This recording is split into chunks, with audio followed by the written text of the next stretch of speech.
puji dan syukur marilah sama-sama kita ucapkan kehadiran Allah Subhanahu wa Ta'ala, yang mana atas berkat rahmat beliaulah kita dapat hadir di gedung sekolah kita ini untuk melaksanakan tugas pokok kita. Dan tak lupa pula salawat berangkaian salam kita tinggikan kepada Nabi besar Muhammad SAW yang dengan sengaja membawa, membimbing dan menuntun kita menuju zaman yang serba teknologi seperti yang kita rasakan pada saat ini. Baiklah, tidak mempanjang mukadimah, pada kegiatan kali ini adalah acara diseminasi penerapan budaya positif yang akan dibawakan oleh calon guru penggerak angkatan 10 dari Kabupaten Timur Pulau Kota, yaitu Elia Susanti SPD. Acara selanjutnya sepatah kata sambutan dari Ibu Kepala Sekolah. Kepada Ibu Kepala, waktu dan tempat kita persilakan dengan segala hormat.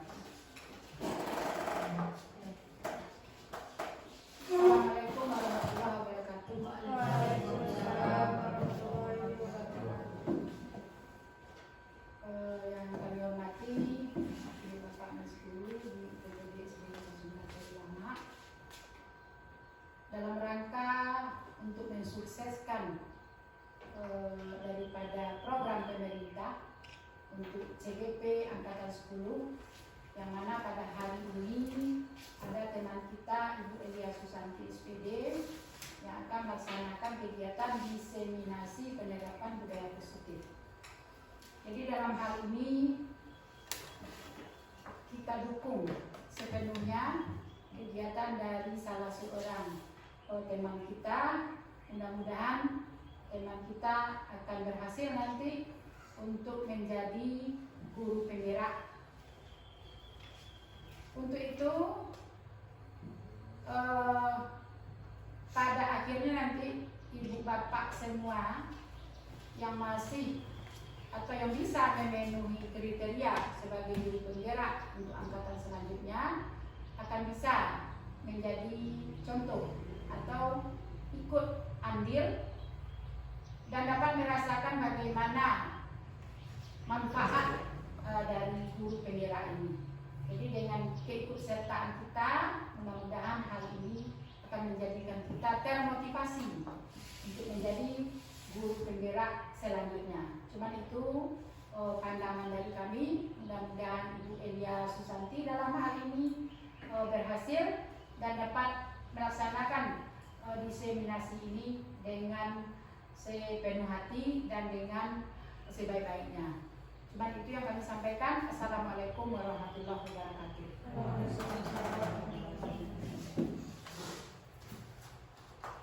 Terima kasih kepada Ibu Kepala Sekolah. Semoga ungkapan yang diharapkan oleh Ibu dapat terwujud dengan hasil yang memuaskan. Selanjutnya adalah acara diseminasi penerapan budaya positif yang tujuannya adalah agar apa yang disampaikan oleh calon guru penggerak dapat membagi penerapannya kepada rekan dari tenaga pendidik dan kependidikan di UPTD SD Negeri 09 Sarilama. Baiklah, kali ini akan disampaikan oleh calon guru penggerak dari UPTD SD Negeri 09 Sarilama, yaitu saya sendiri, Elia Susanti.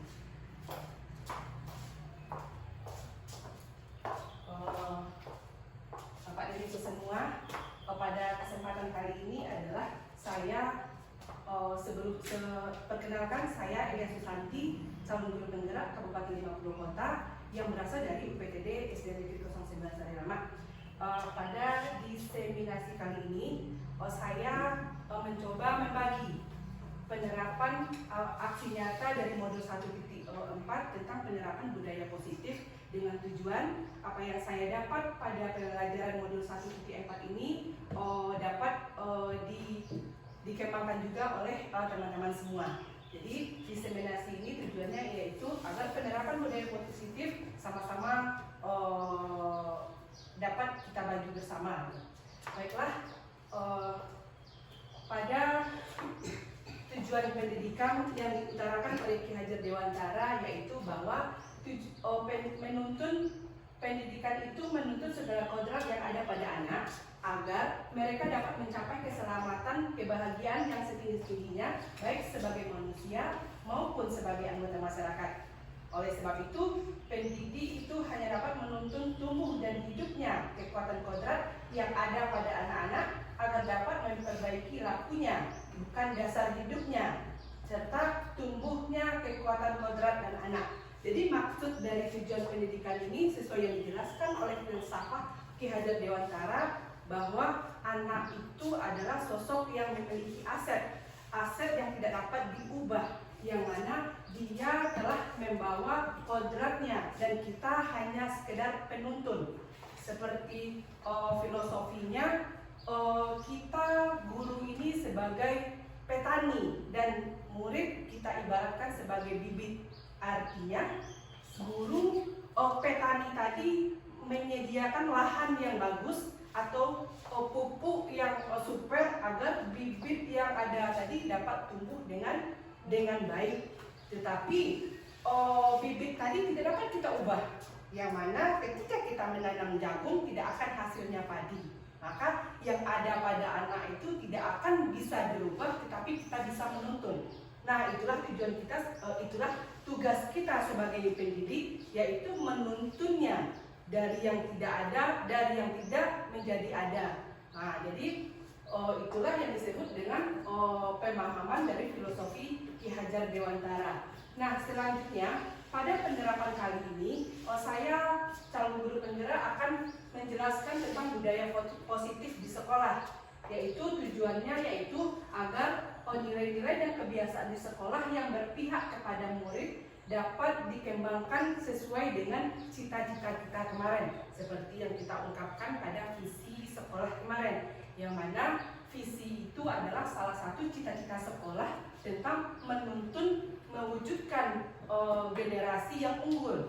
Nah, jadi untuk itulah agar terciptanya generasi tadi didasari oleh budaya positif. Konsep utama budaya positif itu terdiri dari perubahan paradigma belajar. Perubahan paradigma belajar ini yaitu kita merubah pola belajar yang awalnya sesuai dengan apa yang direncanakan oleh guru. Nah, sekarang berdasarkan filosofi Ki Hajar Dewantara, kita menerapkan pembelajaran yang berdasarkan kodrat anak, yaitu kodrat alam dan kodrat zaman. Kita tidak meninggalkan kodrat alam, tetapi kita melanjutkan bagaimana perkembangan zaman. Selanjutnya, disiplin positif. Disiplin positif inilah dasar dari cita-cita yang kita terapkan pada visi kemarin. Yang ketiga, kebutuhan dasar manusia, motivasi perilaku manusia, restitusi posisi kontrol guru. Nah, posisi kontrol guru inilah yang akan merubah karakter anak tadi. Selanjutnya kita akan membahas tentang keyakinan kelas serta segitiga restitusi. Keyakinan kelas ini adalah merupakan tolak agar posisi kontrol guru dapat terlaksana dan disiplin positif di kelas tersebut dapat tercipta. Nah, selanjutnya yaitu perubahan paradigma belajar. Dalam membangun budaya positif, sekolah dapat menyediakan lingkungan yang positif, aman, dan nyaman agar siswa mampu berpikir, bertindak, dan menciptakan dengan merdeka, mandiri, dan bertanggung jawab. Serta disiplin sangat berkaitan dengan kontrol guru terhadap murid. Nah, jadi inilah paradigma belajar yang sesuai dengan penerapan Ki Hajar Dewantara tadi. Selanjutnya, sebelum kita masuk kepada budaya positif, coba Bapak Ibu perhatikan. Kita akan mencoba belajar, kita akan coba bermain tentang buka tutup. Artinya, coba Bapak Ibu perhatikan. Anda dan teman Anda, kita jadikan kita dan teman sebangku misalnya melakukan kegiatan cobalah buka. Anda adalah A, tugas Anda adalah mengepal salah satu tangan Anda. Coba Anda bayangkan bahwa Anda menyimpan sesuatu yang sangat berharga di dalam kepalan tangan Anda. Anda perlu menjaga benda tersebut sekuat tenaga Anda, karena begitu pentingnya untuk kehidupan Anda. Tugas P atau rekan yang sebelahnya yaitu mencoba dengan segala cara untuk membuka kepalan tangan Anda. Teman Anda yang tadi boleh membujuk, menghardik, mengintimidasi, memarahi, menggoda, dan dengan cara apapun lah agar kepalan tangannya tadi bisa diraih. Contohnya, saya punya kepalan tangan sesuatu di dalam tangan. Dalam kepalan tangan saya ini ada sesuatu yang paling berharga. Nah, datanglah seorang teman untuk ingin mengambil atau ingin menguasai yang ada di dalam tangan saya ini dengan cara yang tadi ada, dengan menggunakan bujuk rayuan, dengan cara menghardik, dengan cara mengintimidasi. Intimidasi ini maksudnya mengancam dengan cara apapun agar yang ada di dalam tangan kita ini bisa dibuka.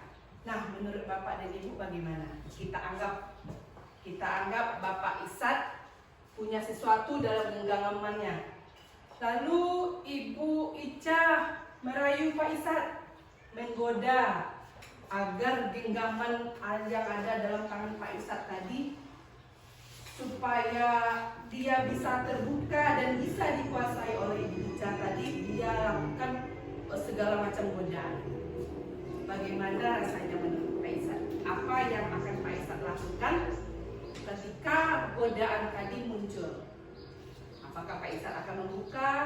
Apakah Pak Isat akan memberi? Atau apakah Pak Isat akan tetap teguh pendiriannya menyimpan apa yang ada dalam genggaman tadi? Mempertahankannya walaupun Ibu Ica bisa. Mengapa Pak Isat bisa mempertahankan itu? Karena sesuatu yang lebih berharga. Karena sesuatu yang ada dalam tangan Pak Isat tadi adalah sesuatu yang berharga yang tidak bisa diambil oleh siapapun. Nah, siapa lagi? Coba Ibu Sari. Bagaimana menurut Ibu Sari? Anggap saja tangan Ibu Sari memiliki emas permata. Yang sama dengan Isat tadi, Iya, akan mempertahankan. Nah, dari permainan boka tutup ini adalah bentuk bagaimana cara kita menguasai diri kita tadi.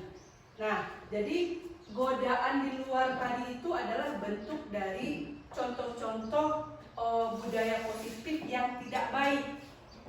Walaupun isinya hanya kertas-kertas robek yang kita simpan, walaupun itu tidak bisa, walaupun itu hanya kertas robek, begitu dengan teman tadi, kalau dia berharga menurut kita tetap mempertahankannya. Nah, itulah sama dengan anak kita tadi. Tidak jauh beda dengan apa yang dimiliki oleh anak tadi. Nah, selanjutnya perubahan paradigma belajar. Perubahan paradigma berdasarkan teori kontrol, yang mana terdiri dari ilusi guru mengontrol murid. Nah, ilusi guru mengontrol murid ini adalah kegiatan yang sering kita lakukan pada tahun-tahun sebelumnya.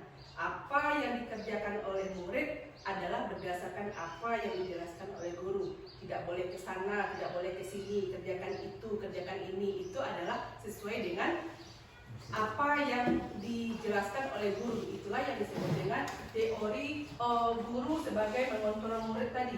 Selanjutnya, ilusi bahwa semua penguatan positif efektif dan bermanfaat. Nah, maksudnya apa yang diungkapkan oleh guru adalah sesuatu yang bermanfaat. Walaupun anak tadi tidak butuh hal tersebut, tetapi guru harus tetap menyampaikan hal yang bermanfaat. Sudah itu, ilusi bahwa trik dan membuat orang merasa bersalah dan penguatan karakter. Nah, ini dapat kita berikan kepada anak kita ketika melakukan sesuatu permasalahan. Jadi dapat merasa bersalah itu seperti yang kita lakukan biasanya, misalnya dia berkelahi, jadi kita coba dia untuk merasa bersalah. Jadi itu dapat membawa pengontrolan anak kepada hal yang agak negatif gitu. Maksudnya tidak bisa menguatkan karakternya karena dia dianggap sebelum ditanya bagaimana alasannya melakukan kegiatan itu, tetapi guru sudah mengungkapkan kata-kata atau mengungkapkan kalimat yang bahwa anak itu sudah bersalah saja gitu. Selanjutnya yaitu ilusi bahwa orang dewasa memiliki hak untuk memaksa. Nah, ini seperti yang kita rasakan ya di lingkungan kita, bahwa anak kita yang paling dewasa lebih menguasai anak-anak yang di bawah. Padahal mereka itu pada keadaan di sekolah artinya sama, baik kelas rendah maupun kelas tinggi, posisi mereka adalah sama. Nah, selanjutnya yaitu tentang budaya positif. Apa makna dari disiplin? Nah, sebelum lanjut, makna dari disiplin itu yaitu segala sesuatu kegiatan kita yang beranjak kepada kegiatan yang positif, baik disiplin diri, sikap, segala sesuatunya dapat kita ungkapkan. Nah, disiplin berasal dari bahasa Latin yaitu disiplin, yang artinya belajar. Maka asal dari kata ini berkonotasi dengan disiplin diri dari murid-murid. Nah, disiplin diri membuat orang menggali posisinya menuju sebuah tujuan, apa yang dia hargai. Namun dalam budaya kita, makna kata disiplin telah berubah menjadi sesuatu yang dilakukan seseorang pada orang lain untuk mendapatkan kepatuhan. Nah, jadi kecenderungannya umum menghubungkan kata disiplin dengan ketidaknyamanan, bukan dengan apa yang kita hargai atau pencapaian suatu tujuan mulia. Nah, seperti yang biasanya kita ketahui bahwa disiplin itu adalah sesuatu yang diharuskan. Nah, selanjutnya disiplin adalah kemampuan memerintah diri sendiri dalam mengontrol dan menguasai diri untuk memilih tindakan yang mengacu pada nilai-nilai yang kita hargai dengan penuh tanggung jawab tanpa terperintah oleh orang lain. Nah, nilai-nilai yang kita hargai adalah nilai kebajikan atau sifat positif manusia yang merupakan tujuan mulia yang ingin dicapai oleh setiap individu. Yaitu nilai-nilai yang tertanam dalam profil pelajar Pancasila.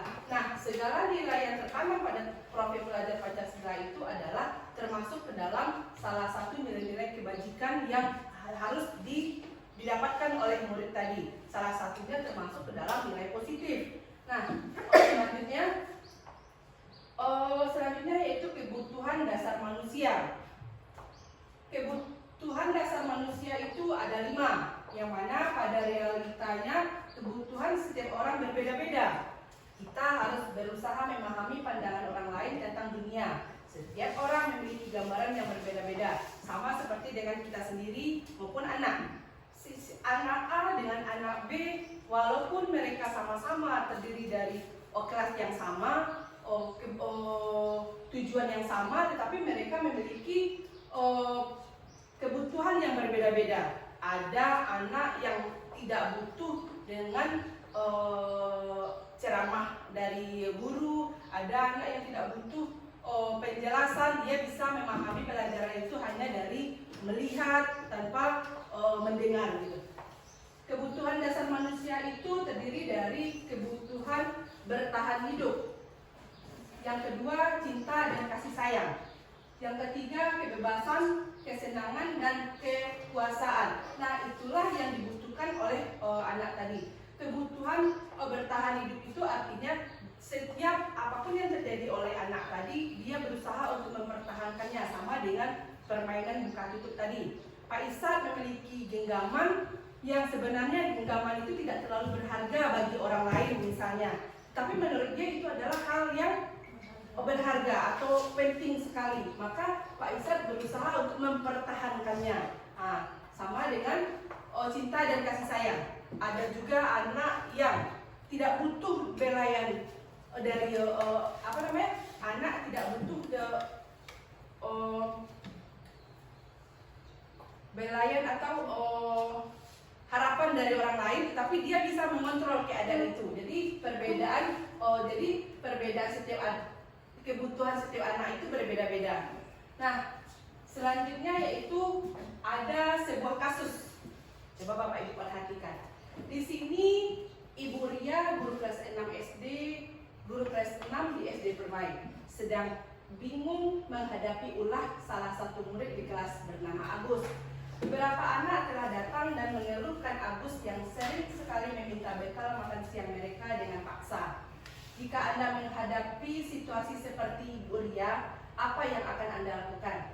Menurut Anda, kira-kira apa alasan Agus melakukan hal tersebut? Nah, dari kasus ini, sebelum kita memutuskan apa yang dilakukan oleh Agus tadi, mungkin kita bisa memahami apa yang dibutuhkan oleh Agus, mengapa Agus demikian, dan tuh apa juga alasan oleh temannya mengapa dia tidak mau membagi. Nah, hal tersebut tergolong kepada menentukan validasi identitas dari anak tersebut. Kita harus menanyakan apa, mengapa dan mengapalah anak tersebut bisa berbuat demikian. Nah, sebelum kita lanjut ke slide selanjutnya, coba Bapak Ibu gambarkan. Ketika kita sebagai Ibu Ria, apa yang akan kita lakukan kepada Agus? Bertanya, mengapa Agus demikian? Ya, bisa jadi karena lapar, tidak ada orang kurang. Iya, bisa jadi tidak ada uang. Bisa jadi Agus tidak makan, Tidak dipersiapkan juga oleh Iya. orangnya. Jadi sebelum kita mencap Agus adalah pengganggu teman, Agus mencuri makanan, maka lebih baik kita menanyakan dulu alasan dari Agus. Nah, selanjutnya dalam konteks penerapan disiplin positif, Ibu Ria sebaiknya mencari tahu alasan Agus melakukan tindakan tersebut agar mengetahui kebutuhan mana yang sedang berusaha dipenuhi oleh Agus. Nah, ini adalah kasus tadi. Agus lapar dan orang tuanya tidak membawakannya bekal makan siang. Nah, jadi otomatis dengan hal tersebut Agus merampas. Nah, jadi alasan orang anak atau orang melakukan tindakan tersebut adalah pasti mereka memiliki sebuah alasan. Selanjutnya teman Agus jadi perhatian kepada Agus, yaitu tentang love and tidak pandai bahasa Inggris. Love and belonging. Nah, selanjutnya dia merasa hebat karena temannya jadi takut dan menuruti keinginannya tadi. Nah, sama dengan yang diungkapkan tadi, ada sesuatu kekuasaan dari yang besar ke yang rendah tadi kan. Nah, selanjutnya Agus merasa bosan dengan bekal yang dibawakan oleh orang tuanya karena selalu bekal yang sama. Agus hanya iseng dan dia memiliki ekspresi wajah teman-temannya yang kesal. Jadi ada beberapa alasan yang dapat kita kemungkinan bisa jadi Agus tidak membawa bekal, bisa jadi dia senang melihat teman dia dengan wajah kesal tadi. Kan ada anak yang suka mencari wajahnya yang itu kan. Berarti ini sesuai dengan kebutuhan yang dimakan. Sesuai dengan kebutuhan tadi. Jadi kita untuk bertahan hidup kan. Iya, ini kita gambarkan sebagai Agus tadi. Nah, kita sebagai Ibu Ria tadi tidak bisa mencap apakah dia bagaimana, apakah Agus tadi emang dia suka mengganggu, belum bisa kita mengambil kesimpulannya. Nah, selanjutnya kalau begitu bagaimana penilaian kita terhadap Agus kalau alasannya itu tepat? Apakah kita akan membiarkan Agus berbuat demikian atau kita harus melarangnya? Kegiatan yang dilakukan oleh Agus tadi bisa kita kaitkan dengan keyakinan keras yang telah kita kesepakati, yang mana keyakinan tadi ada beberapa yang dapat memicu beberapa kegiatan yang baik dan tidak baik, harus dan tidak harus kita lakukan. Nah, dari yang ditanyakan oleh Ibu tadi dapat kita lakukan dengan teori segitiga restitusi. Nah, nanti mungkin untuk menjelaskan lebih dalam lagi yang ditanyakan oleh Ibu, kita lanjutkan pada slide berikutnya akan kita jelaskan tentang penerapan segitiga restitusi tentang masalah si Agus tadi. Ya, iya, dia akan berkaitan ya Bu ya. Selanjutnya, semua perilaku memiliki tujuan. Teori motivasi perilaku manusia. Yang pertama, untuk menghindari ketidaknyamanan atau hukuman apa yang akan terjadi apabila saya tidak melakukannya. Ini disebut dengan motivasi eksternal.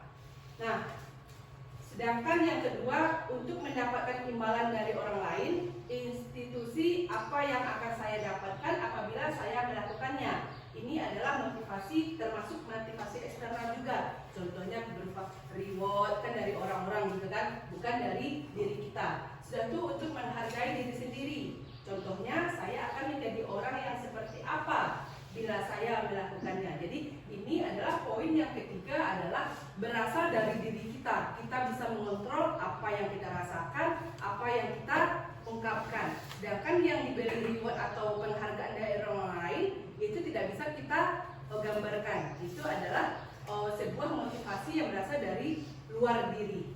Nah, selanjutnya yaitu hukuman dan sanksi atau konsekuensi. Nah, di sini ada hukuman dan sanksi. Iva kurang menguasai pelajaran matematika, sehingga pada saat pelajaran tersebut berlangsung, dia lebih banyak berdiam diri atau menggambar di buku pelajarannya. Pada saat guru matematikanya, Pak Seno, menanyakan pertanyaan, Iva menjadi gugup dan tak sengaja menjatuhkan tasnya dari kursi, serta tiba-tiba menjadi gagap pada saat berupaya menjawab. Seluruh kelas pun tertawa melihat perilaku Iva yang berbicara, bergagap dan terkejut tersebut. Pak Seno pada saat itu membiarkan teman-teman Iva menertawakan Iva yang tergagap dan malu luar biasa, dan malahan minta Iva untuk maju ke depan dan berdiri di depan kelas sambil menunjukkan hidungnya karena tidak bisa menjawab pertanyaan Pak Seno tadi. Kelas semakin gaduh dan anak-anak pun tertawa melihat Iva di depan kelas memegang ujung hidungnya. Apakah Anda setuju dengan tindakan Pak Seno terhadap Iva? Nah, dari kasus tadi dijelaskan Iva tidak mengerti, kurang menguasai pelajaran matematika, tetapi dia tidak mengungkapkan. Nah, ternyata tidak diduga Pak Seno menunjuk Iva tadi untuk menjelaskan pelajaran tersebut ke depan kelas, dan Iva terkejut karena dia tidak menguasai. Otomatis kita gagap, grogi ya, kalau kita tidak menguasai, grogi. Nah, ternyata dengan sikap Iva tersebut, teman-teman yang lain mencemooh dan mengolok-olokkan serta menertawakan Iva. Nah, Pak Seno tadi hanya diam saja. Semakin Iva tidak bisa, ternyata Pak Seno mengungkapkan untuk melakukan hukuman ke depan. Nah, bagaimana menurut Bapak dan Ibu semua? Apakah setuju dengan tindakan Pak Seno tadi? Artinya Iva dia tidak bisa menguasai. Sudah tidak menguasai, lalu dia dicemoohi oleh teman. Nah, ternyata Pak Seno menunjuk Iva tadi dan memberi hukumannya ke depan. Mengapa tidak menanggapi pelajaran yang diberikan oleh Pak Seno? Bagaimana menurut Bapak dan Ibu? Apakah Pak Seno tersebut tindakannya telah sesuai dengan yang diharapkan atau kurang, atau tidak sesuai, atau terlalu berlebihan? Bagaimana rasanya? Tidak sesuai.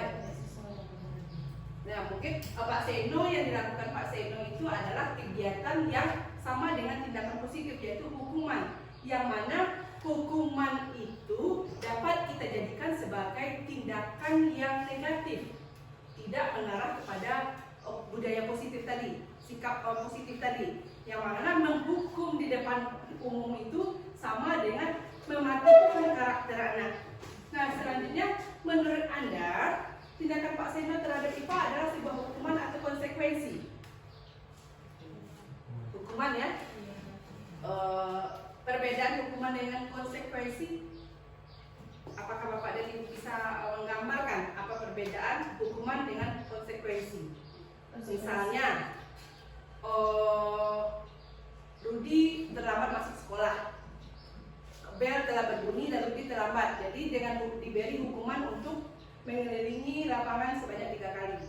Sedangkan ketika belajar PJOK, Andi belajar PJOK bersama Ibu Tia misalnya, dan Andi terlambat. Dan Andi diberi hukuman oleh Ibu Tia untuk mengelilingi lapangan. Apakah perbedaan yang kasus yang pertama tadi dengan kasus yang kedua? Kasus yang pertama apakah hukuman atau konsekuensi? Sedangkan kasus yang dengan Ibu Tia konsekuensi. Bagaimana? Yang satu tadi disebut dengan hukuman, sedangkan yang kedua konsekuensi. Ya, mengapa yang pertama kita jadikan hukuman? Karena itu adalah terlambat masuk sekolah, itu adalah peraturan dari sekolah kita. Jadi peraturan itu adalah sesuatu yang harus dipatuhi. Nah, sedangkan belajar tadi itu adalah kesepakatan bersama. Jadi itu merupakan konsekuensi yang diberikan oleh Bu Tia kepada murid-muridnya. Nah, selanjutnya yaitu ini adalah contoh tindakan identitas gagal dan identitas sukses tentang hukuman dan konsekuensi tadi. Hukuman tadi yaitu misalnya sesuatu yang menyakitkan harus terjadi. Itu contoh sesuatu harus terjadi, itu konsekuensi, sedangkan restitusinya adalah merupakan pilihan. Yang harus terjadi kan pilihan itu, tidak bisa diindak-indak. Misalnya 1-2 kegiatan, sesuatu yang menyakitkan harus terjadi. Nah, contohnya di sini adalah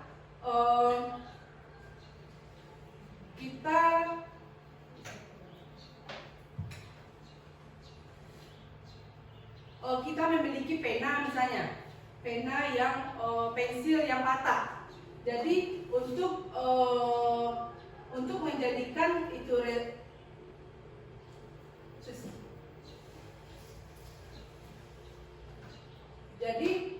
sesuatu yang menyakitkan tadi itu termasuk ke dalam sesuatu yang termasuk ke dalam identitas gagal. Sedangkan untuk yang terjadi misalnya itu merupakan identitas sukses. Perbedaannya yaitu ketika sama dengan yang Rudi yang terlambat tadi, kalau dia ketika Rudi terlambat dan dihukum untuk mengelilingi sekolah tadi, itu merupakan apa tadi? Hukuman ya, hukuman. Jadi kegiatan yang dilakukan Rudi tadi itu adalah sesuatu yang dapat menyakitkan karena mungkin karena dia bisa mengelilingi lapangan ketika orang belajar, maka dapat mempermalukan dirinya sendiri, kan itu kan. Jadi hukuman itu termasuk ke dalam identitas gagal. Selanjutnya tidak nyaman untuk murid, anak untuk jangka waktu yang panjang. Jadi ini adalah contoh-contoh kegiatan atau peristiwa yang termasuk ke dalam identitas gagal dan identitas sukses. Nah, selanjutnya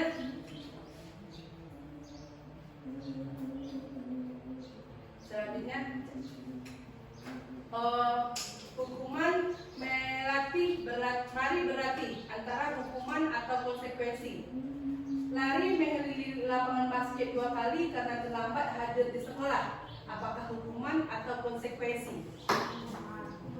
Termasuk ke dalam hukuman. Jadi lari mengelilingi sama dengan hukuman. Sedangkan membersihkan coretan yang dibuatnya disebut misalnya membersihkan coretan yang dibuat. Dia membuat sendiri. Selanjutnya disuruh membersihkan sendiri. Berarti itu konsekuensi. Ya. Mengapa dia mencoret? Mengapa dia disuruh menghapus? Karena dia adalah mencoret. Selanjutnya murid diminta untuk push up 15 kali karena tidak menggunakan masker di sekolah. Konsekuensi. Apakah itu konsekuensi atau hukuman? Hukuman. Nah, meminta anak push up 15 kali itu dapat merupakan tindakan hukuman atau identitas gagal karena dapat merusak mental anak tadi. Hanya sebuah masker sebenarnya bisa kita beri konsekuensi yang sepadan dengan masker tadi. Nah, ya contohnya kalau misalnya dia diberi berkeliling di lapangan, otomatis kan seluruh warga sekolah menonton dan memperlihat aktivitasnya. Jadi dengan tontonan tersebut dapat merusak mental dan karakter anak tadi. Selanjutnya mengganti kertas tugas teman yang telah dicoret-coret. Konsekuensi. Nah, mengapa mengganti? Karena dia yang melakukan kegiatan itu. Satu berdebut di lapangan basket pukul 12 siang karena mengobrol dengan teman. Hukuman. Itu disebut dengan hukuman. Jadi hal-hal yang hukuman tadi dijelaskan bahwa hukuman dapat mengarah kepada identitas negatif. Selanjutnya murid diminta bertelanjang kaki sepanjang hari karena tidak menggunakan sepatu warna hitam sesuai dengan peraturan sekolah. Konsekuensi. Bagaimana? Apakah hukuman atau konsekuensi? Konsekuensi. Sedangkan konsekuensi tadi, iya kita tahu konsekuensi adalah kesepakatan atau bisa mengarah ke hal yang positif, sedangkan hukuman ke hal yang negatif karena tidak harus selalu demikian. Nah, makanya dia dapat merusak. Apakah ya meminta anak untuk tidak bersepatu seharian? Hukumannya. Selanjutnya berdiri di depan kelas sambil mengangkat satu kaki karena tidak bisa menjawab pertanyaan. Hukuman juga ya. Jadi dia ditonton oleh semua teman. Berarti dengan tontonan selama pelajaran tadi dapat membuat dia merasa kecewa, sedih, akhirnya merubahlah karakter anak tadi. Lanjut. Nah, ini dia. Lari mengelilingi sama dengan hukuman, membersihkan coretan, konsekuensi, push up sama dengan hukuman. Mengapa push up dikatakan hukuman? Karena yang dilakukan tidak terlalu berat kan gitu kan. Jadi mungkin konsekuensi atau hukuman yang didapatkan oleh anak seharusnya sesuatu yang tidak mempermalukannya dalam waktu jangka panjang. Selanjutnya restitusi posisi kontrol guru.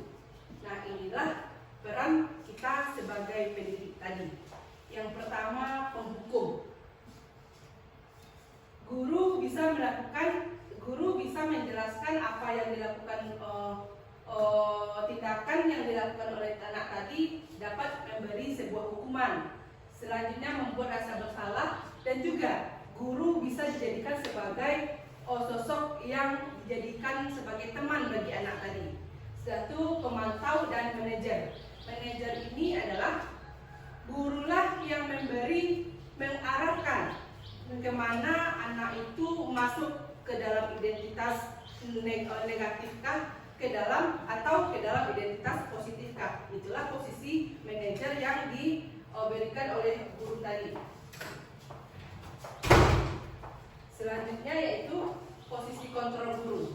Nah, inilah bentuk identitas gagal, identitas berhasil. Nah, identitas yang gagal terdiri dari penghukum, pembuat rasa bersalah. Pembuat rasa bersalah itu contohnya mengatakan seharusnya ibu kecewa. Nah, itu adalah contoh identitas bersalah. Misalnya, yang penghukum dulu ya, menghardik, menunjuk, menyakiti, menyindir. Nah, itu masuk ke dalam penghukum. Jadi kalimat yang menyindir adalah kategori ke dalam identitas gagal pada anak.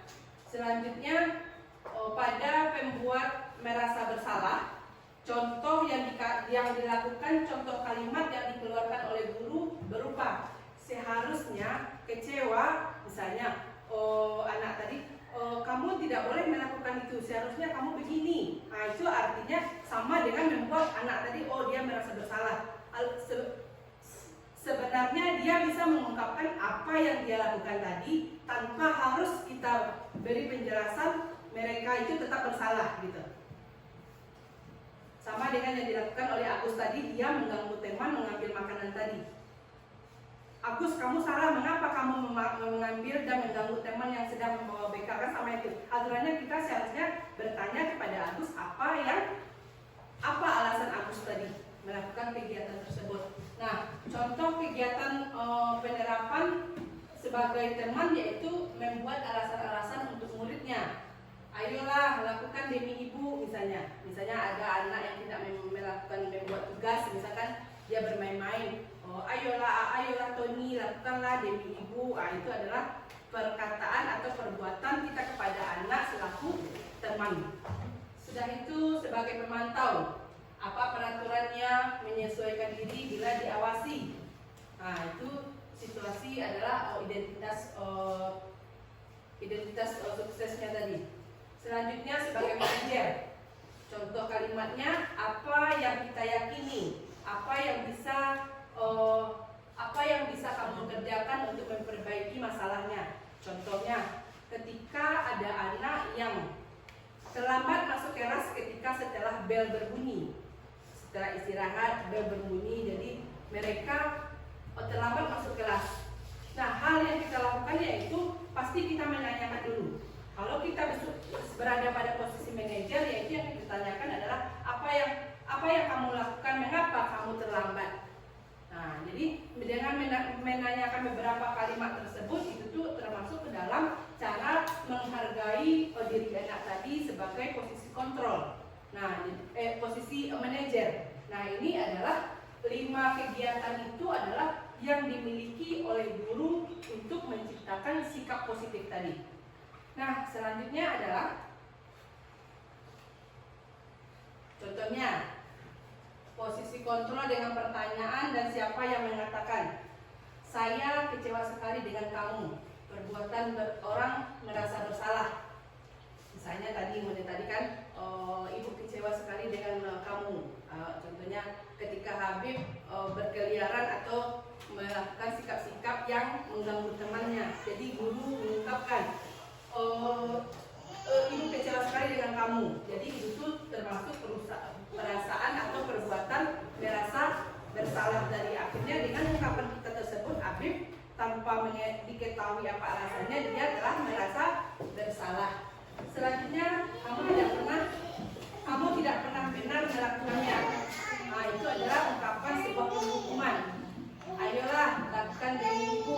Nah, itu contoh kalimat sebagai teman tadi. Apakah kamu mau mendapatkan sedikit bintang hari ini? Nah, itu pemantau ya. Itu pemantau.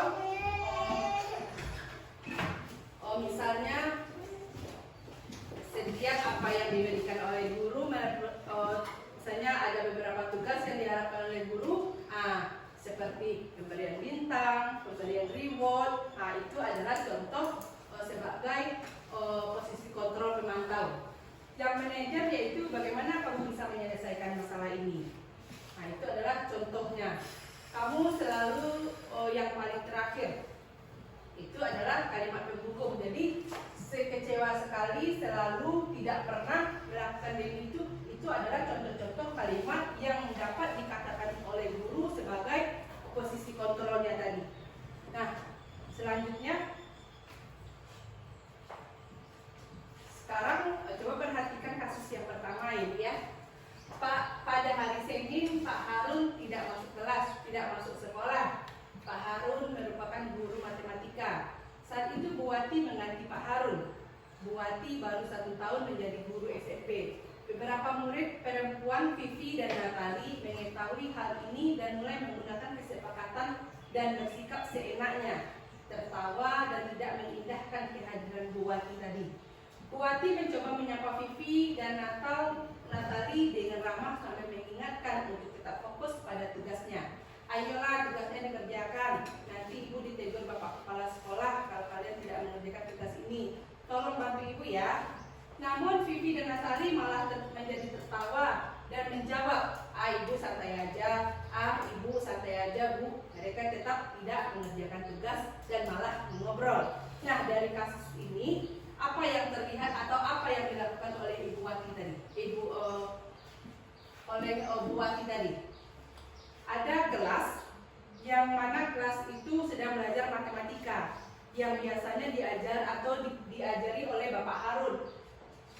Ternyata ketika itu Pak Harun tidak hadir dan digantikan oleh salah satu guru yang hanya guru baru.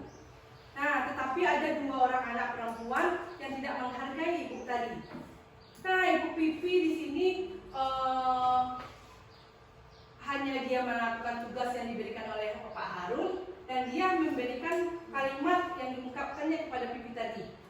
tugasnya dikerjakan, nanti ibu ditegur Pak Kepala Sekolah kalau kalian tidak mengerjakannya. Tolonglah ibu. Kalimat seperti itu sama dengan kalimat di posisi kontrol tadi. Coba kembali yang tadi Ibu Ica. Ayolah gitu. Sebagai teman. Sebagai teman. Jadi kalimat yang diungkapkan ibu tadi itu adalah posisi kontrol yang dipakainya adalah sebagai teman dengan mengungkapkan semoga Pipi dan Natali tadi bisa mengerjakan. Berarti posisi Ya, di rumah. jadi posisi yang diberikan oleh Ibu Wati tadi dapat melemahkan karakter anak tadi. Berarti sama dengan identitas gagal. Karena dia menjawab, ibu santai aja. Jadi karena ibunya mengungkapkan dengan posisi teman, maka anak juga mengungkapkan sebagai teman. Maka kalimatnya tidak tepat sasaran. Seharusnya apa yang kita lakukan kepada Pipi? Misalnya kita sebagai Pak Harun, pasti keesokan harinya Pak Harun sekolah. Jadi Pak Harun mendapatkan laporan dari Bu Wati kalau ada anaknya Pipi dan Natali tidak mengerjakan tugas yang diperintahkan. Jadi apa yang seharusnya kita lakukan sebagai Pak Harun? Pertama itu menanyakan dulu kenapa dia tidak mengerjakan tugas. Jadi menanyakan tadi termasuk dengan identitas yang menjadi fokusnya apa tindakan yang dilakukan Pak Harun keesokan atau apa yang dilakukan oleh Ibu Wati di saat anak tidak mengerjakan itu. Di sini yang fokus yang pertama tadi kan fokusnya kepada Ibu Wati. Ibu Wati mengungkapkan sebagai kontrol apa? Ya, dari yang diungkapkan oleh Ibu Wati tadi terlihat bahwa Ibu Wati adalah mengambil kontrol sebagai teman. Nah, selanjutnya yang Lia tanyakan yaitu ketika besoknya pasti Pak Harun mendapat laporan dari Ibu Wati. Apa seharusnya yang dilakukan oleh Pak Harun? Nanti poin kita berbeda dari Ibu Wati dan melanjut ke Pak Harun. Jadi Ibu Wati tidak melakukan apa-apa terhadap anak yang dua orang anak. Nah, dia cuma hanya menjelaskan tadi itu aja, Bu. Dalam kasus misalnya Ibu Sari kelas 2, ternyata pada keadaan tersebut Ibu Sari tidak hadir, digantikan oleh salah satu guru yang baru 1 tahun. Misalkan dulu Ibu Ami. Ternyata di dalam belajar ada 2 orang anak yang tidak membuat. Jadi Ibu Ami mengungkapkan kalimat, ayolah buat, nanti ibu ditegur oleh Ibu Kepala Sekolah. Katanya tadi kan, karena Ibu Ami mengungkapkan dia sebagai teman, karena Ibu Ami tidak ingin terjadi sebuah masalah gitu. Sedangkan anak tadi tetap mengindahkan Ibu Ami dengan kalimat teman juga, sikap sebagai teman juga. Berartinya proses yang dilakukan oleh Ibu Ami tidak sukses untuk membuat anak tadi mengerjakan tugas karena Ibu Ami melakukan kontrol sebagai teman. Seharusnya yang dilakukan Ibu Ami adalah sebagai posisi manajer, karena nanti tugas yang dibuat ini adalah akan berpengaruh pada nilai atau proses pembelajaran hari itu. Ketika kasus tersebut karena tidak sesuai, otomatis Ibu Ami tadi besoknya melakukan laporan kepada Ibu Sari. Ibu Sari ada anak kelas 2 yang menyelesaikan tugas kemarin, tetapi ada 2 yang tidak mengerjakan. Otomatis itu ya kalimat dari Ibu Ami tadi ke Ibu Sari. Nah, Ibu Sari ketika di kelas otomatis mempertanyakan anaknya tadi mengapa dia. Jadi yang di sini selanjutnya tadi sudah sudah mengarah ke Ibu Ami. Selanjutnya kita fokus lagi ke Ibu Sari. Apa yang seharusnya Ibu Sari lakukan kepada anak tadi agar kita sebagai posisi kontrol tidak mengarah kepada identitas gagal. Kalau Ibu Wati tidak mengambil tindakan, hanya melaporkannya kepada Pak Harun, Ya. berarti posisi daripada Bu Wati dalam hal ini tidak berhasil. Ya. Karena tadi dia mengambil tindakan sebagai sebagai teman. Iya, iya. Harusnya sebagai Harusnya, manajer. iya, harusnya Seharusnya sebagai itu sebagai sebagai manajer. manajer. Iya. Berarti kalau seorang guru tidak mengambil tindakan sebagai manajer, nah, belum bisa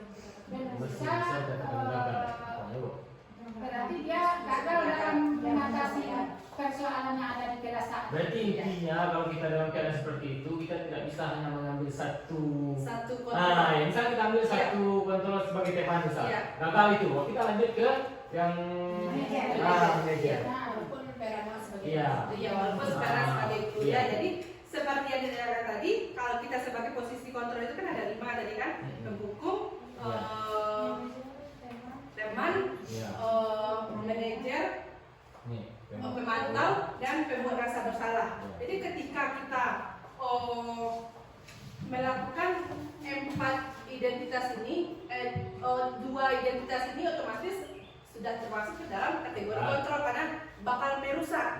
Yang merusak itu yang menjadi kontrol identitas gagal. Sedangkan kalimat yang diberikan oleh Ibu Ami tadi hanya berfokus pada teman. Sebaiknya sesuai dengan yang dijelaskan oleh Ibu Kepala tadi, setelah teman tidak berhasil, Ya, Ibu Ami jadi melanjutkan posisi kontrol atau ya memantau dulu atau posisi kontrol, sehingga pasti anak yang antara Pipi dan Natali tadi bisa mengerjakan tugas. Berarti posisi sebagai teman ini letaknya di tengah gitu. Iya. Bisa masuk dia gagal, bisa masuk dia ke sukses. Iya, Tengah berarti yang teman.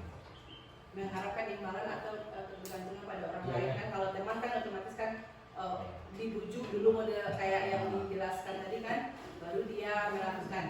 Bisa Jadi aja. sebagai seorang guru, kita boleh melakukan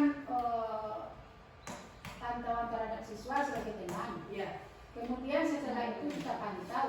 kita pantau Kemudian harus kita sebagai manajer kan. sebagai manajer mengambil suatu tindakan Iya. yang tepat. Nah, juga pertanyaan dulu, baru. Iya. Jadi identitas berhasil atau sukses itu terletak pada 3 hal yang di ujung. Iya. Sedangkan identitas gagal apabila kita langsung memberikan hukum, Iya. hukuman tanpa ada pemantauan.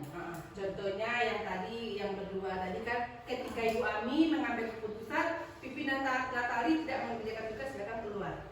Otomatis tidak ada solusi yang dapat dijadikan atau penguatan mengapa Natali tadi untuk merubah kegiatannya itu yang tertawa tadi ketika sudah diingatkan oleh guru, mungkin dia bisa berubah. Karena tadi tidak berubah, mungkin kita meningkatkan ke dalam situasi pemantau. Kalau misalnya kita memantau dia juga tidak berubah, maka kita beralih ke posisi sebagai Berarti pemimpin. intinya Bu, kalau kita sebagai manajer nanti ujung-ujungnya kita kasih hukuman, berarti itu tidak masuk ke dalam identitas gagal berarti kan?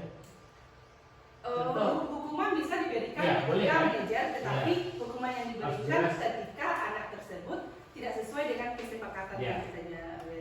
Berarti intinya boleh kita kasih Iya. hukuman berarti. Iya, kan? bisa. Bukan langsung memberikan hukuman. Nah, Yang yang gagal. Biasanya kan boleh. Yang akan kita berikan tentu konsekuensi. konsekuensi Ya, konsekuensi. Memberikan hukuman. hukuman. Ketika kita manajer, kita memberikan konsekuensi dari kelalaian 2 orang murid tadi. Iya. Bukan hukuman, karena kalau kita memberikan hukuman itu termasuk Identitas gagal. Iya. Bagaimana dengan apa kita Bu? Misalnya kita anak-anak itu tidak membawa buku yang tidak bariskan itu, tahu-tahu kita bariskan di depan, kita suruh dia membersihkan WC. Itu masuk hukuman atau Kalau termasuk hukuman itu apa termasuk boleh kita lakukan? iya, karena dia merusak kan. Seharusnya kita menanyakan dulu mengapa dia dipanggil dan didirikan di depan kan, otomatis dia menjelaskan dia tidak memotong kuku, Iya. dia itu otomatis dia tahu kan apa yang tidak dia lakukan, kesepakatan apa yang tidak dia kerjakan. Nah, paling tidak sebelum kita memberikan konsekuensi, mungkin dia bisa memperbaiki kukunya terlebih dahulu. Potong kuku dulu, baru Berarti kita beri konsekuensi. Kalau dia kukunya tidak dipotong gitu, tidak langsung dipotong gitu kan. Jadi ketika kita menghukum dan membersihkan apa itu sama dengan merusak itu gagal kita. Sama yang kita lakukan. Iya. Seharusnya konsekuensinya suruh sesuai dengan Iya. Konsekuensi dipotong dulu ya Bu ya. Jangan bisa juga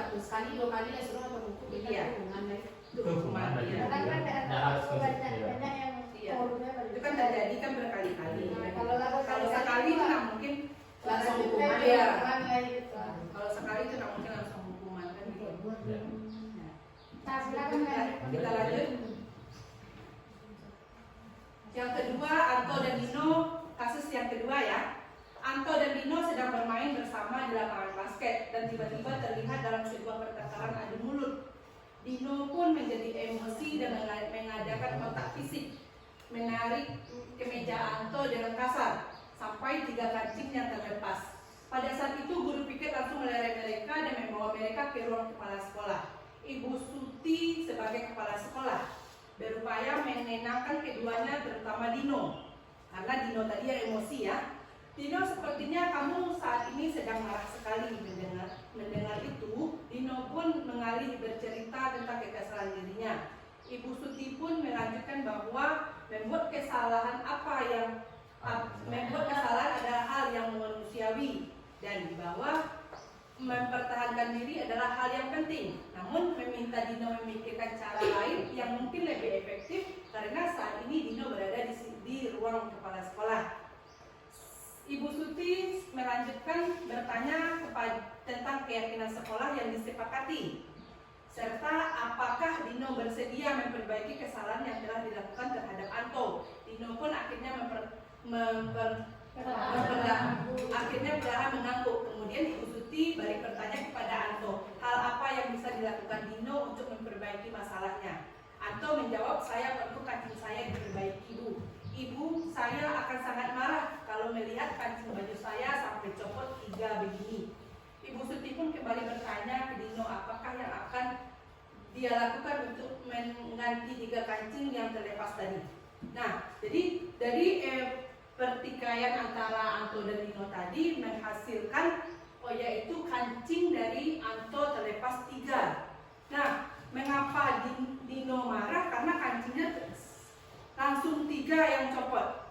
Nah, jadi di sini kepala sekolah menanyakan kepada Dino apa yang dapat dijadikan sebagai konsekuensi untuk menutup emosi dia tadi atau menutup kesalahan si Anto tadi atas kancing dia yang lepas. Kan itu yang ditanyakan kan? Berarti di sini Mencari kesepakatan damai ya. mencari kesepakatan damai. Jadi sama dengan menanyakan sebagai identitas kasus yang menanyakan mengapa Anto berbuat demikian kan tadi kan?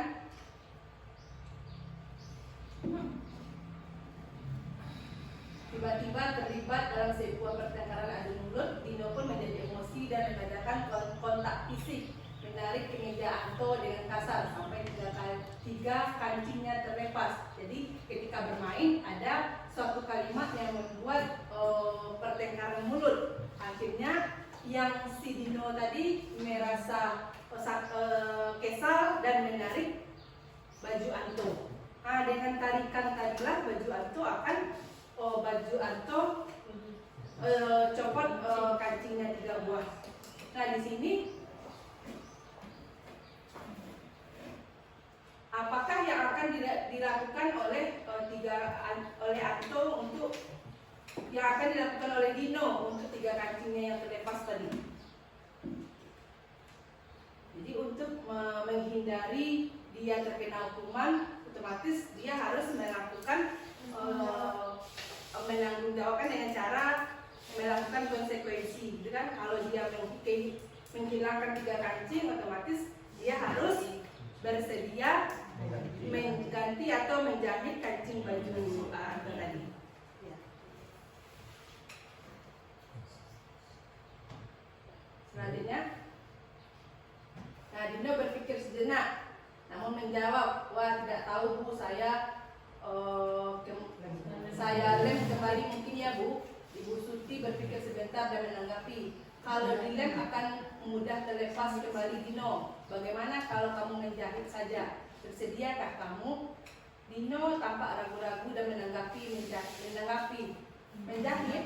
Mana saya tahu bagaimana menjahit Bu? Ibu Suti meneruskan, apakah kamu bersedia belajar menjahit?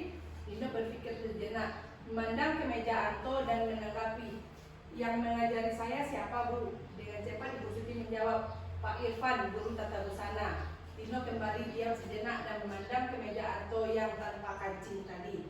Akhirnya Dino mengangguk tanpa menyetujui dan akhirnya Dino mengangguk tanda menyetujui dan sepanjang siang itu Dino belajar menjahit dan memperbaiki kemejaan Anto. Akhirnya terakhir kali terlihat kedua anak laki-laki tersebut, Dino dan Anto, pada jam pulang sekolah. Mereka sudah bercengkrama dan bersenda gurau kembali. Nah, artinya di sini pada kasus di sini Anto emosi dengan alasan karena giwa kancingnya yang terlepas. Karena Dino bersedia menutupi kesalahannya dengan menjalankan konsekuensi untuk menjahit kembali, maka sesuai dengan permintaan Anto, maka permasalahan tersebut tidak menjadi panjang. Nah, berarti guru sebagai apa di sini? Ya, berarti guru, ibu tadi sebagai pengontrol ya, dia mengontrol, mengontrol ya juga manajer agar identitas diri si Dino tadi tidak direndahkan, ya Bu ya. Ya Bu, apa lagi? Iya. Jadi ada manfaat. Nah, coba lanjut bicara selanjutnya keyakinan keras. Keyakinan keras adalah nilai-nilai kebajikan atau prinsip universal yang disepakati bersama secara universal, lepas dari perbedaan agama, suku, negara, dan bahasa. Menurut Gosen, suatu keyakinan akan lebih memotivasi seseorang dari dalam atau intrinsik. Seseorang yang akan lebih bersemangat untuk menjalankan keyakinannya daripada hanya sekedar mengikuti peraturan. Jadi untuk hal tersebut maka yang diperlukan adalah keyakinan keras, seperti yang kasus-kasus yang kita lihatkan tadi ya. Lanjut bicara. Nah, ini adalah budaya positif tadi, ada lingkungan positif, keyakinan keras, dan peraturan keras. Nah, untuk menciptakan lingkungan yang positif, kita beranjak dari peraturan keras dulu.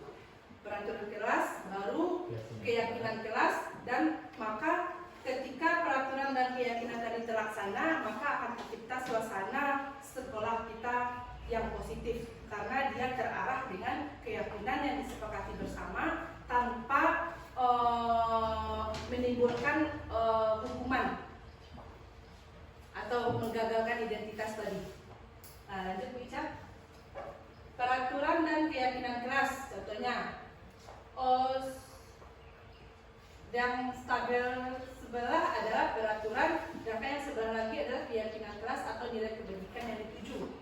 Selalu kembalikan buku ke tempatnya, itu termasuk ke dalam tanggung jawab. Nah, misalnya buku apapun, buku yang ada di kelas, ketika anak melakukan tindakan atau peraturan tersebut, maka dia sudah melakukan sebuah keyakinan tentang tanggung jawab. Dilarang mengganggu orang lain, sama dengan menghormati orang lain dan diri sendiri. Nah, jadi dilarang mengganggu siapapun yang ada di lingkungan tersebut. Tidak, anak diminta untuk konsekuensi tidak mengganggu, sehingga agar dia bisa menerapkan nilai kebajikan tadi. Selanjutnya, hadir di sekolah 15 menit sebelum pembelajaran dimulai. Itu termasuk dalam menghormati orang lain, komitmen pada tujuan atau disebut juga dengan berkomitmen. Jadi misalnya kelas kita masuk kelas 15 menit sebelum dimulai harus ada di dalam. Nah, jadi itu termasuk ke dalam sebuah kesepakatan atau peraturannya. Selanjutnya dilarang menggunakan narkoba. Itu sama dengan berupa kebajikan kesehatan, berganti atau menunggu giliran, menggunakan masker, sama dengan kesehatan tadi ya. Jangan berlari di kelas atau koridor. Jadi itu adalah keselamatan. Jadi yang akan dapat kita terapkan yaitu berupa keyakinan tadi, apa-apa saja peraturan yang mengarah pada keyakinan. Nah, jadi peraturannya Contohnya peraturan yang di sebelah ini, apa keyakinan yang mengarah kepada perbuatan tadi.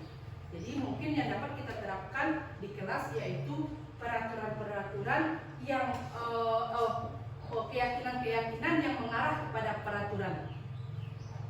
Misalnya tanggung jawab, di sini contohnya mengembalikan buku pada tempatnya. Bisa juga apapun kita meminjam pena ke teman pasti dipulangkan lagi, itu termasuk kepada tanggung jawab. Maka tanggung jawab itu sudah termasuk kepada kegiatan yang global. Nah, termasuk sado kegiatan yang mengarah ke tanggung jawab. Nah, selanjutnya pembentukan keyakinan kelas.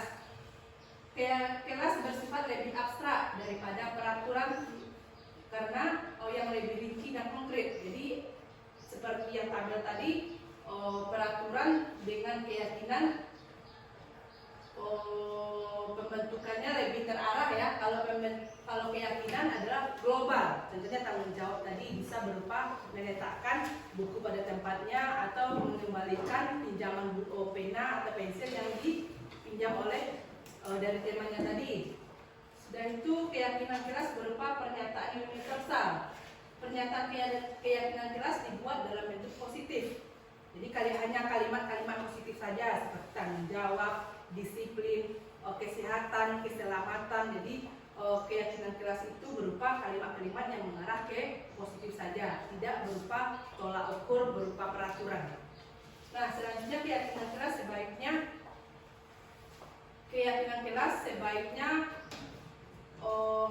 keyakin sesuatu yang dapat diterapkan di lingkungan tersebut. Artinya bisa nggak kita mengarahkan apakah keyakinan tadi bisa dilakukan. Nah, jadi yang dibuat dalam keyakinan kelas itu adalah sebuah kegiatan yang bisa dilakukan oleh warga di situ. Selanjutnya, semua warga kelas ikut berkontribusi dalam pembuatan keyakinan kelas lewat kegiatan curah pendapat. Nah, ini yang disebut dengan diskusi ya.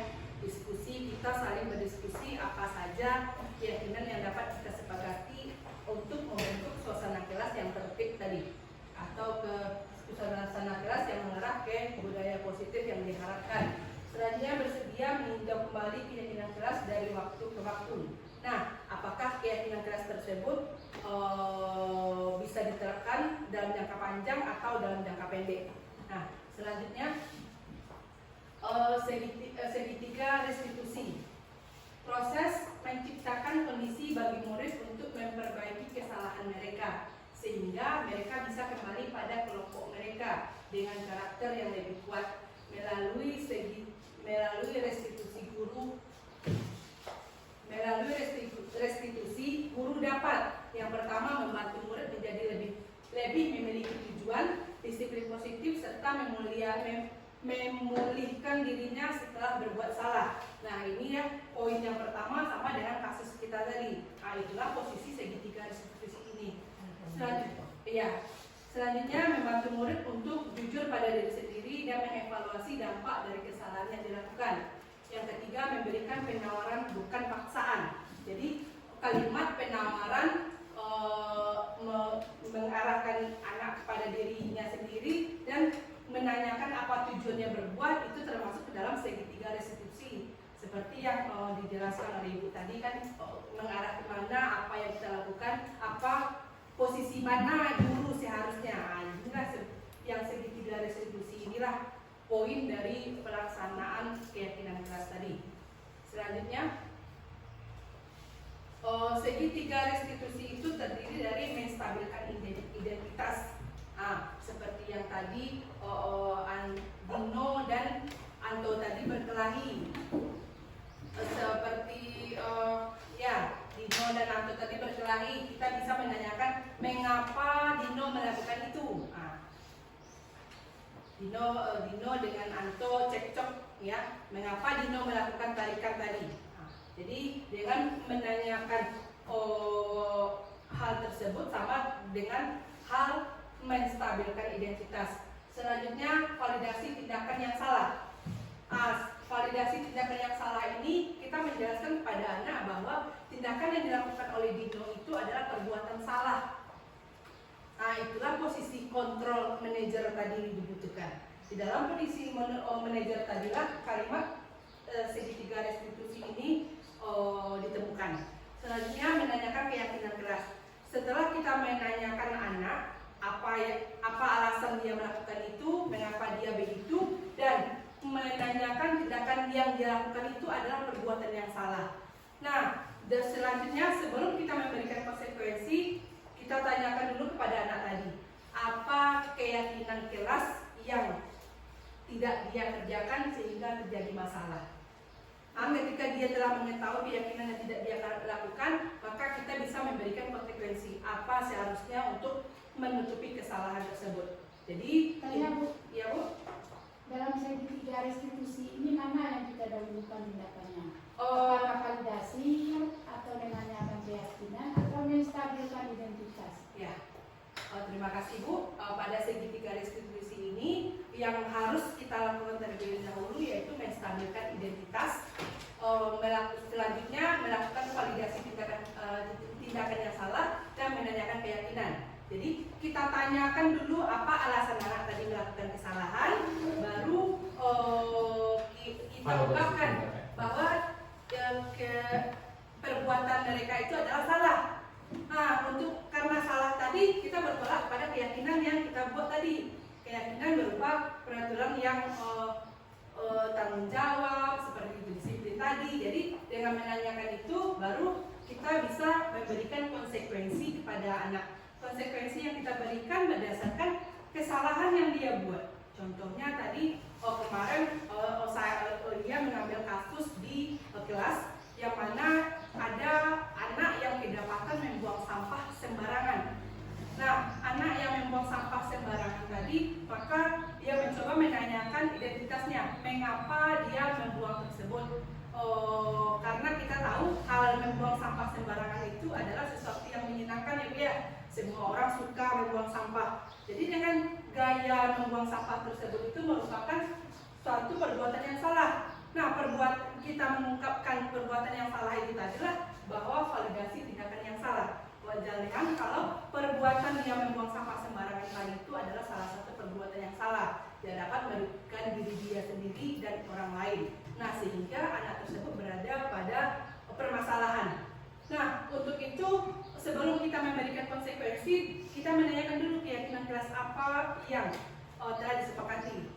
Nah, contohnya kalau membuang sampah tadi mungkin anak bisa menjawab tanggung jawab Bu, misalnya, atau tidak membuang sampah pada tempatnya. Nah, kalau tidak membuang sampah pada tempatnya, otomatis kita bisa bertanya kepada murid apa yang dapat membalas menutupi atau menebus kesalahan itu. Maka dengan pertanyaan tersebut mungkin anak bisa menjawab, saya akan membersihkan sampah yang telah berserakan tadi Bu. Nah, jadi berarti konsekuensi yang dia ambil adalah dari berdasarkan perbuatan salah yang mereka ambil. Jadi dengan cara demikian kita tidak memberi, sama dengan tidak memberi hukuman anak, sama dengan memberi konsekuensi saja. Nah, dengan demikian anak bisa melakukan kegiatan atau perbuatan tadi dengan senang dan menyadari bahwa hal dia lakukan itu adalah salah. Nah, selanjutnya tahapan segitiga restitusi. Nah, ini ada tadi adalah menstabilkan identitas, ada 3. Jadi agar segitiga restitusi tadi dapat terlaksana, yang pertama yaitu menstabilkan identitas. Contoh-contoh kalimatnya seperti berbuat salah itu tidak apa-apa, tidak ada manusia yang sempurna. Saya juga pernah melakukan kesalahan seperti itu. Kita bisa menyelesaikan masalah. Contohnya ada anak yang terlambat pada hari itu, seperti anak yang terlambat tadi ya Bu ya Saria. Jadi kita bisa menanyakan, mengapa kamu terlambat? Tidak apa-apa, hal tersebut semua orang melakukannya. Ibu pun pernah melakukan kesalahan seperti terlambat tersebut. Jadi itu adalah contoh kata-kata untuk menstabilkan identitas agar anak tadi tidak terpojok. Nah, selanjutnya memberikan kalimat kita bisa menyelesaikan ini. Bapak dan Ibu tidak tertarik mencari siapa yang salah, tapi Bapak ingin mencari solusi dari permasalahannya. Seperti anak yang membuang sampah tadi ya, bisa itu kalimatnya. Ibu tidak tertarik mencari siapa yang salah, misalnya ibu tidak tertarik mencari siapa yang salah, tapi ibu ingin mencari solusi dari permasalahan tersebut. Nah, jadi kasus Dino tadi kita dapat mengetahui solusinya berupa Dino menjahit baju, kancing baju si Anto tadi. Selanjutnya kamu berhak merasa begitu. Berhak merasa begitu itu sama dengan anak yang mencontek. Misalnya Anto mencontek ke si Rani, otomatis Rani akan marah. Nah, Rani akan marah, pasti Rani akan mencoba memukul Anto, menendang atau bagaimanalah ke Anto. Jadi perbuatan yang dilakukan oleh Rani tadi alasannya pasti karena Anto mencontek tadi. Nah, perbuatan yang dilakukan Rani memukul Anto itu adalah sesuatu yang berhak dia merasa melakukan itu gitu. Jadi itu tuh adalah untuk mengetahui permasalahan dia tadi, kita harus menanyakan dulu apa permasalahannya. Jadi dia akan menanyakan itu tuh disebut dengan menstabilkan identitas. Selanjutnya yang kedua yaitu validasi tindakan yang salah. Contoh kalimatnya yaitu kamu pasti punya alasan mengapa kamu melakukan hal itu. Nah, yang selanjutnya kamu patut bangga pada dirimu sendiri karena kamu telah melindungi sesuatu yang penting buatmu. Nah, jadi itu adalah contoh-contoh kalimat yang dapat dilakukan untuk memvalidasi tindakan yang salah. Selanjutnya yang ketiga yaitu menanyakan keyakinan kelas, yang mana untuk menyelesaikan permasalahan tadi kita mengangkat keyakinan apa yang telah kita sepakati. Contoh kalimatnya yaitu apa yang kita percaya sebagai kelas atau keluarga, nilai-nilai apa yang telah kita sepakati, dan bayangkanlah bentuk kelas yang ideal.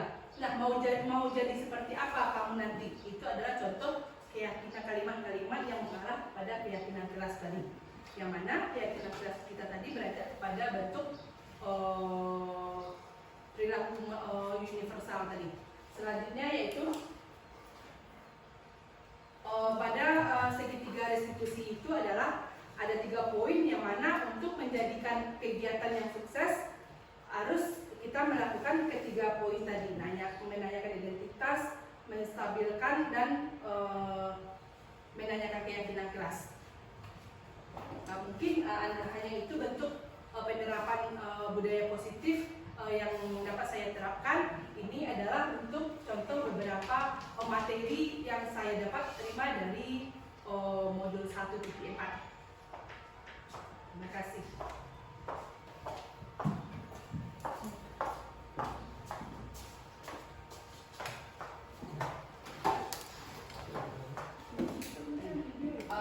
Terima kasih Bapak dan Ibu tenaga kependidikan dari PTD SD Negeri 09 Sarirama. Demikianlah diseminasi budaya positif yang diterapkan oleh calon guru penggerak angkatan 10 dari Kabupaten 50 Kota. Mungkin hanya itu acara diseminasi kita pada hari ini. Saya ucapkan terima kasih